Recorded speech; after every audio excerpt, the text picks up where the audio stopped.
Panginoon, lumalapit po ako sa inyo ngayong oras na ito, dala ang bigat ng pusong sugatan at pagod.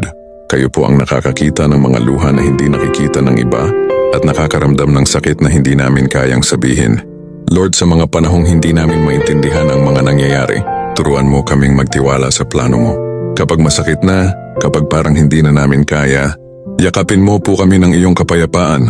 Gabayan mo kami, Panginoon, na sa halip na magtanim ng galit, ay matutong magpatawad. Sa halip na mawala ng pag-asa, ay matutong umasa muli.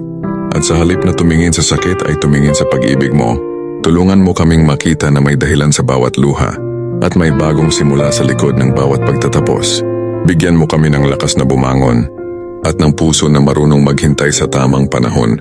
Lord, salamat po dahil kahit kami ay nasasaktan, alam naming hindi mo kami pinapabayaan. Sa bawat hakbang namin, ikaw ang ilaw na gumagabay. Manatili ka sa aming puso at ipaalala mo lagi na sa iyo may kapayapaan, may pag-asa at may bagong simula.